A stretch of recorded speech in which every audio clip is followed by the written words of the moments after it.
মদ্যপান, ধূমপান ও মাদক সেবন স্বাস্থ্যের পক্ষে ক্ষতিকর।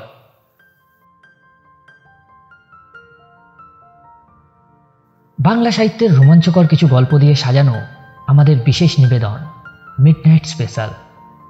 আজ আপনাদের জন্য বিভূতিভূষণ বন্দ্যোপাধ্যায়ের লেখা আরোক। বিভূতিভূষণ জন্মেছিলেন 1894 সালের 12ই সেপ্টেম্বর। বাংলা সাহিত্যের পাঠক মূলত তাকে চেনেন পথের পাঁচালী এবং অপু সৃষ্টিকর্তা রূপে। পথের পাঁচালী ছাড়াও তার বিখ্যাত উপন্যাসগুলির মধ্যে আছে অপরাজিত, আরণ্যক, আদর্শ হিন্দু হোটেল, অশ্বিনী সংকেত ইত্যাদি। ছোটদের গল্পের মধ্যে লিখেছেন একটি ভিন্ন স্বাদের মজার গল্প বাষ্পবদল। কিশোরদের জন্য লিখেছেন চাঁদের পাহাড়, আজও আমাদের কাছে জনপ্রিয়। 1950 সালে 1 নভেম্বর মাত্র 55 বছর বয়সে বিভূতিভূষণ বন্দ্যোপাধ্যায়ের মৃত্যু হয়। আজ মিডনাইট স্পেশালে তারই লেখা একটি গল্প আরোক। এই গল্পটি আমরা নিয়েছি দীপায়ন থেকে প্রকাশিত বিভূতিভূষণ বন্দ্যোপাধ্যায় অলৌকিক গল্প সম্ভার থেকে। প্রধান চরিত্রে বিনায়ক সিং এবং ঠাকুরদা। গল্প পাঠে সুমন, গল্পের সূত্রধর রাহুল। শুরু হচ্ছে আরোক।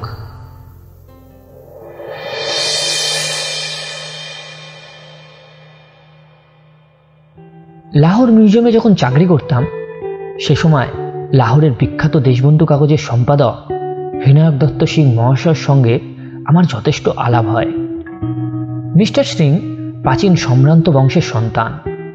তাদের আদি বাসভূমি পাঞ্জাবে নয়, রাজপুতানার কোটা রাজ্যে। 3 পুরুষ পূর্বে তার পিতামহ রাজকার্য উপলক্ষে এসে পাঞ্জাবে বাস করেন। সেই থেকে তারা দেশ ছাড়া। সন্ধ্যের পর তার বৈঠকখানায় গিয়ে বসতাম এবং দেওয়ালে টাঙানো পুরনো আমলের বর্ম, কুঠার, পতাকা, বল্লম প্রভৃতির রাজপুতের যুদ্ধাস্ত্র সম্বন্ধে নানা ইতিহাস ও আলোচনা শুনতে বড় ভালো লাগতো। রাজপুতানার বিশেষ করে কোটা রাজ্যের ইতিহাস সম্বন্ধে মিস্টার সিংয়ের জ্ঞান খুবই গভীর। কিন্তু সে সকল কথা নয়, আমি একটা আশ্চর্য ঘটনা বলবো। মিস্টার বিনায়ক দত্ত সিংয়ের মতন সম্ভ্রান্ত ও শিক্ষিত লোকের মুখে না শুনলে আমিও হয়তো এই কাহিনী হেসে উড়িয়ে দিতাম। একদিন শীতকালে বিকালে মিস্টার সিংয়ের বৈঠকখানায় গিয়ে বসেছি। ভীষণ শীত সেদিন। 2 পেয়ালা গরম চা পান করার পর তাওয়াক টামাক টানছি। মিস্টার সিং ধূমপানে অভ্যস্ত নন। হঠাৎ কি মনে করে জানি না আমি তাকে বললাম,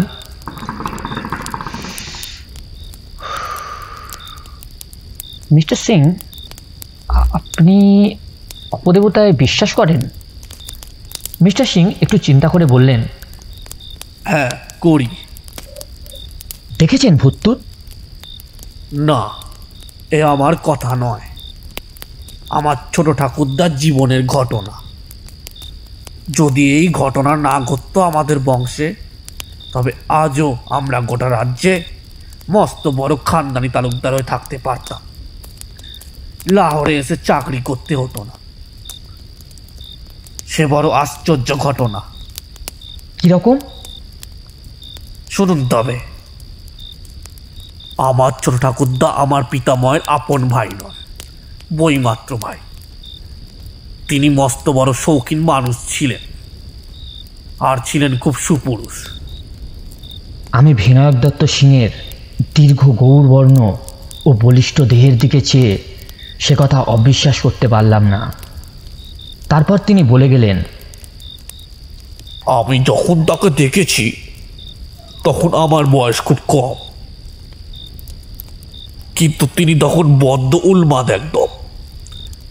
কেন তিনি উন্মাদ হলেন সেই ইতিহাসের মূলেই এই গল্প।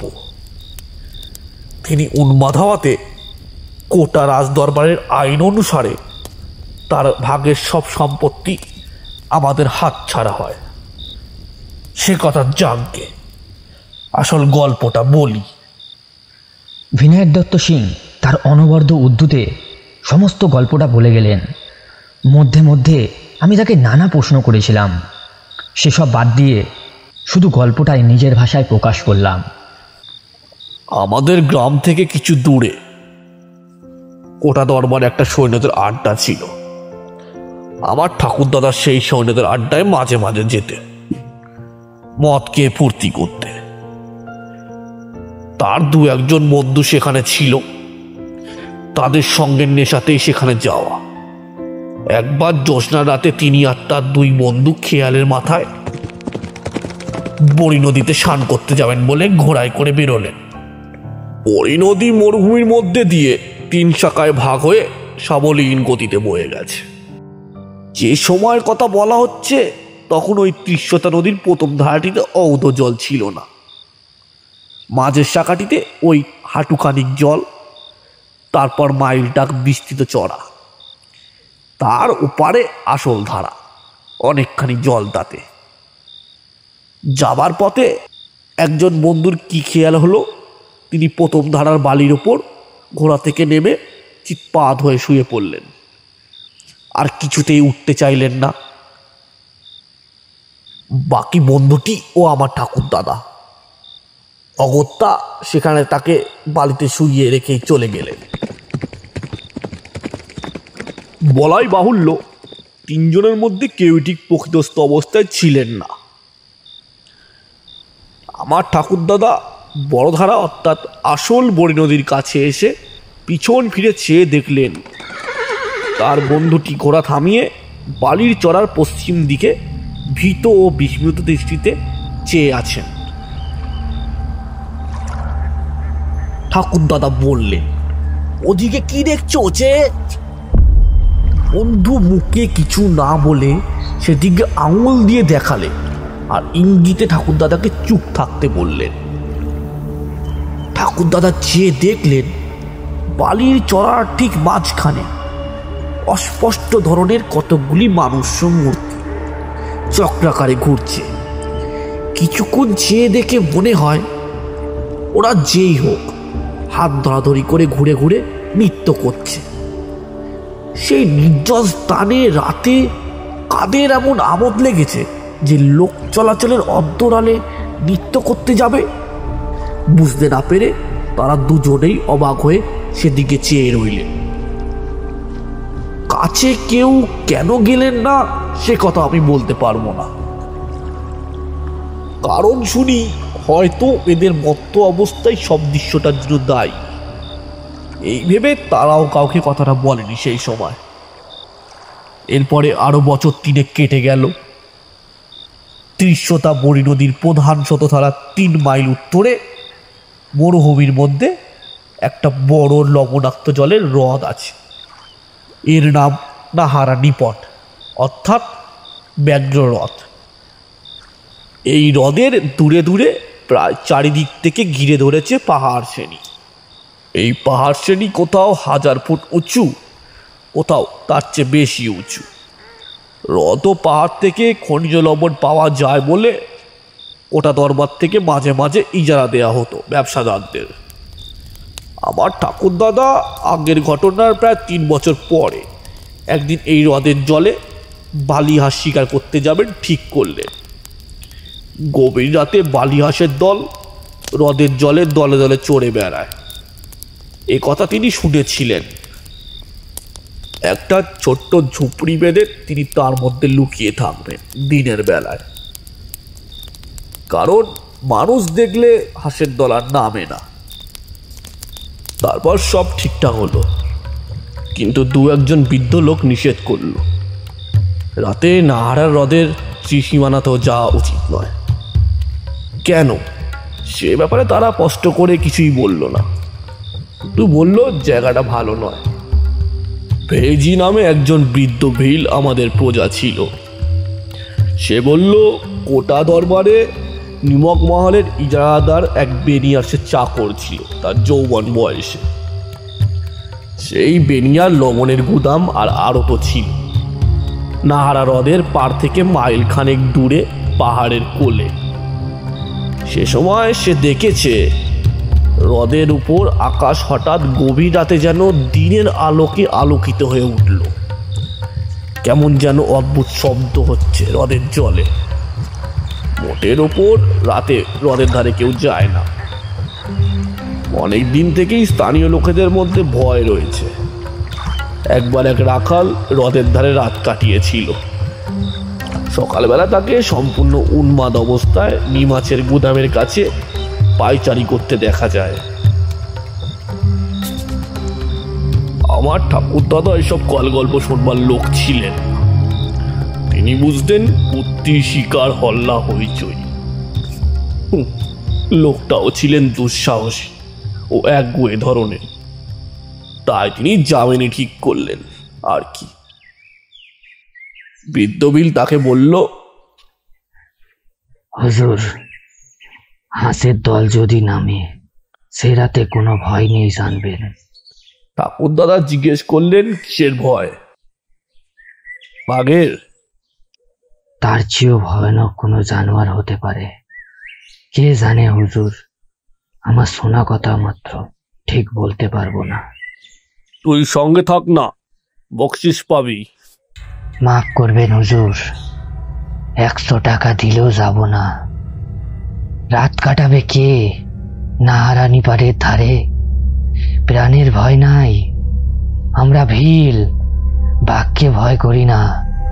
এই হাত দিয়ে কত বাঘ মেরেছি, কিন্তু হুজুর হুজুর বাঘের চেয়ে ভয়ানক জীব কি দুনিয়ায় নেই?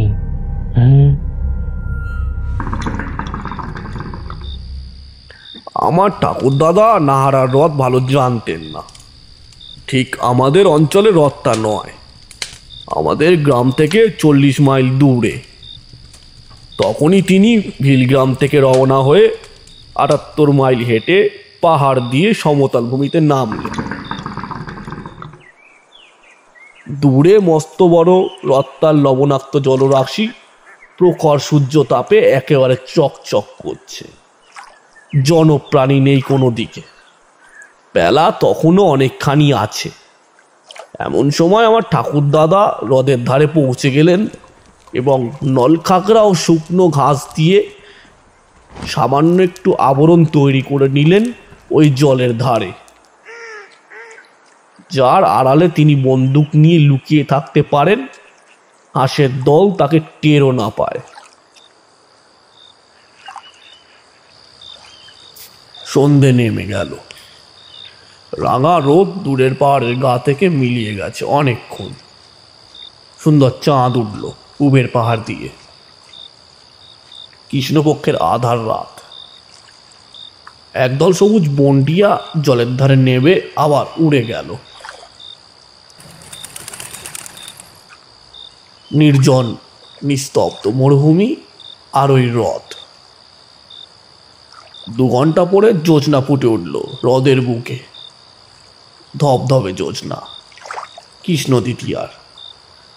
2 দিন মাত্র আগে হেমন্ত পূর্ণিমা চলে গেছে। যত রাত বাড়ে তত নামে শীত। শীতের মুখে বালিয়াস আসবার সময়, কিন্তু কই একটা হাঁসও আজকে নামছে না কেন? বৃদ্ধ বিলের কথা মনে পড়ল ঠাকুর দাদার।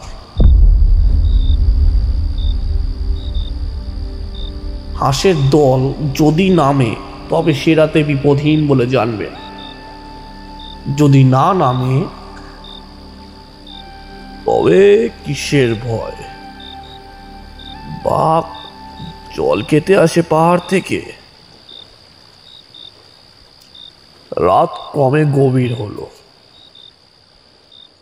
অপূর্ব জ্যোৎস্না লোকে মরুভূমির নোনা বালি ও হ্রদের জল কেমন যেন রহস্যময় হয়ে উঠেছে। কোনো শব্দ নেই কোনো দিকে। আমার ঠাকুরদাদা যথেষ্ট দুঃসাহসী ছিলেন, তবুও তার যেন গা ছমছম করে উঠল।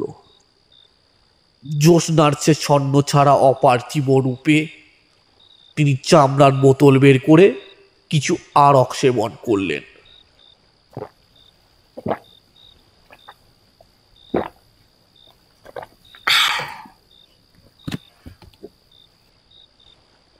হঠাৎ হ্রদের তীরের পশ্চিমাংশে চেয়ে দেখে তার মন আনন্দে দুলে উঠল। জ্যোৎস্নার আলোতে আকাশের নিচে একদল বালিহাঁস নামছে।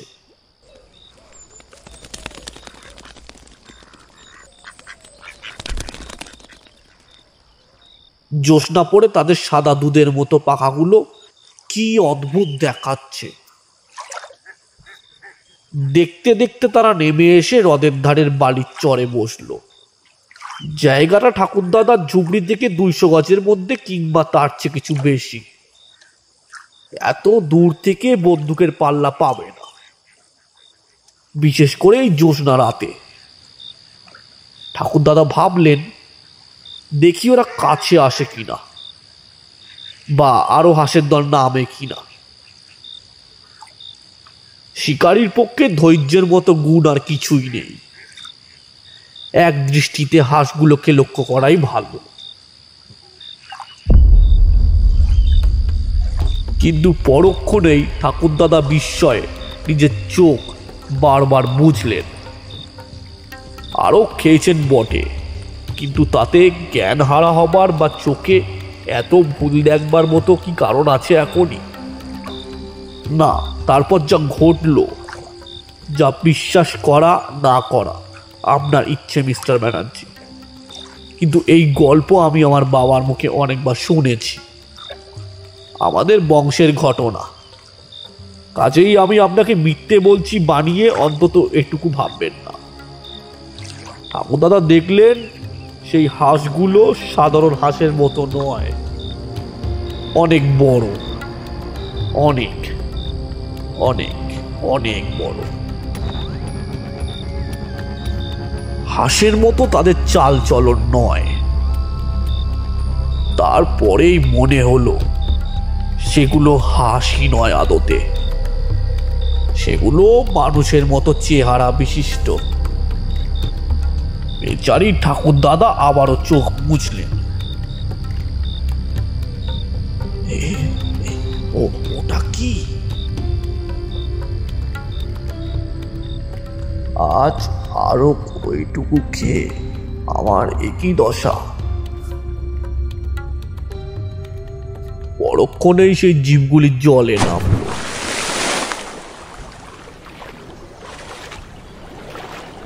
এবং হাঁসের মতো সাঁতার দিয়ে তিনি যেখানে লুকিয়ে আছে তার কাছাকাছি জলে এসে গেল।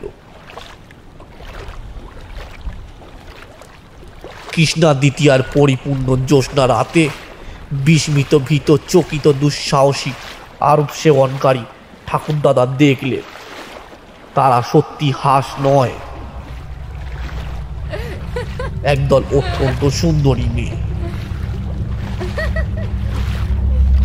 সাদা তাদের পোশাক, জ্যোৎস্না পরে চিকচিক করছে। তাদের হাসি, মুখশ্রী সবই অতীব অদ্ভুত ধরনের সুন্দর।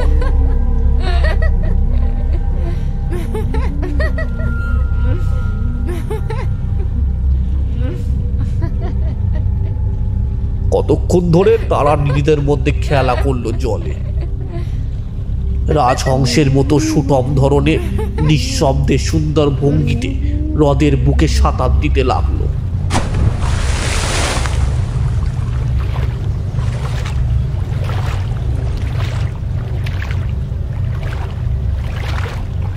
তারপর কতক্ষণ পরে সেটা খুব বেশি ঠাকুরদাদার জ্ঞান তার ছিল না, কারণ তখন ঠাকুরদাদা সময়ের জ্ঞান হারিয়ে ফেলেছে। ওরা সবাই জল থেকে উঠল এবং অল্প পরেই জ্যোৎস্না ভরা আকাশ দিয়ে ভেসে হাঁসের মতোই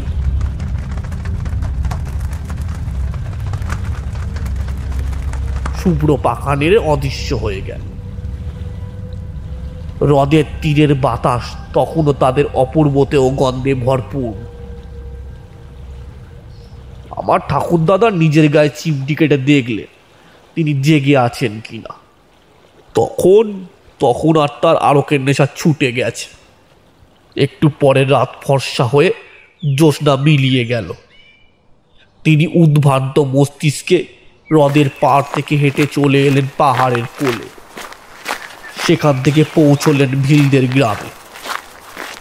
বৃদ্ধ ভিল ভেইজি তাকে বলল,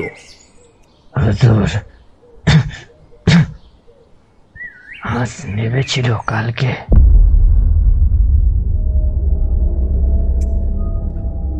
ঠাকুরদাদা মিথ্যে বললেন হাঁসের দল নাকি নেমেছিল, কিন্তু তিনি একটাও মারতে পারেননি। এবার কেন মিথ্যে বললেন শুনুন। কি একটা দুর্বার মোহ তাকে টানতে লাগলো দুপুরের পর থেকেই। আবার তাকে যেতে হবে নাহারা হ্রদের তীরে ওই রাতে। ভেজিকে সত্যি কথা বললে পাছে সে বাধা দেয়, কিন্তু সেই রাতে বুনো বালি হাঁসের দল জলে নামলো, আসল হাঁসের দল।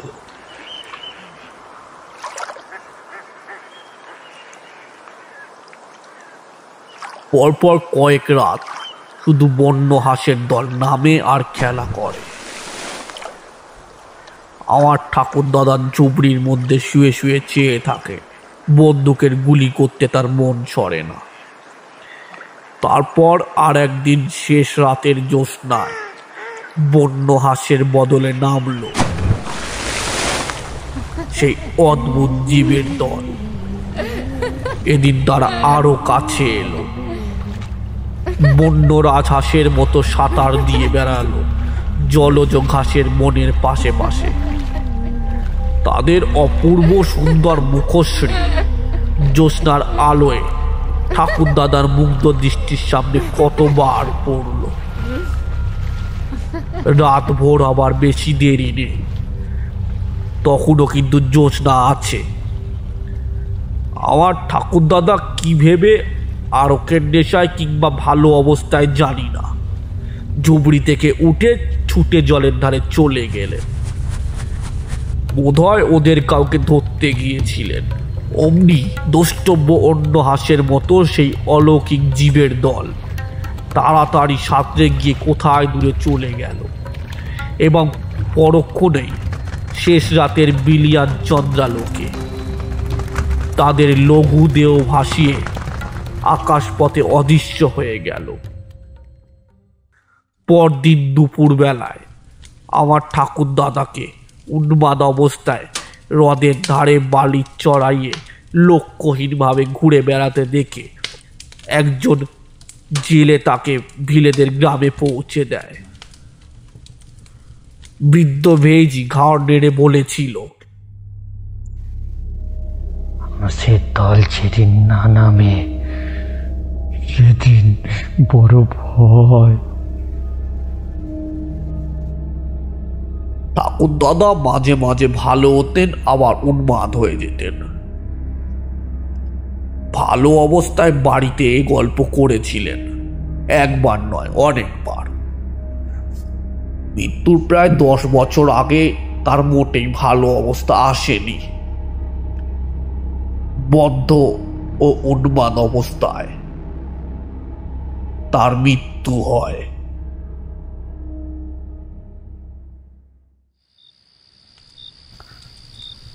বিনায়ক দত্ত সিং গল্প শেষ করলেন।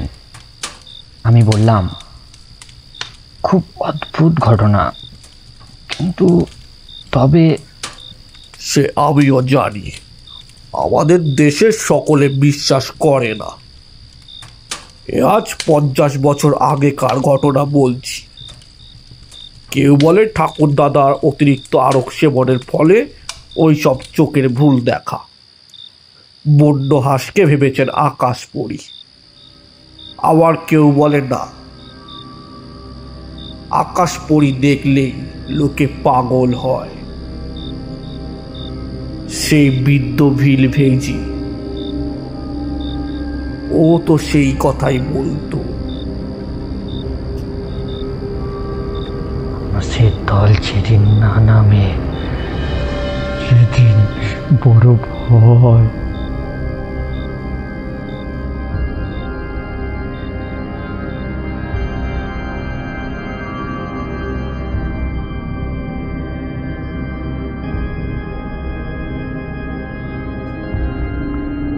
শুনছিলেন বিভূতিভূষণ বন্দ্যোপাধ্যায়ের লেখা আরক। পরিচালনায় পূজা, গল্প পাঠে সুমন, গল্পে সূত্রধর রাহুল, পোস্টার ডিজাইন শুভ সর্দার, সাউন্ড এবং স্পেশাল এফেক্টে আকাশ দাস।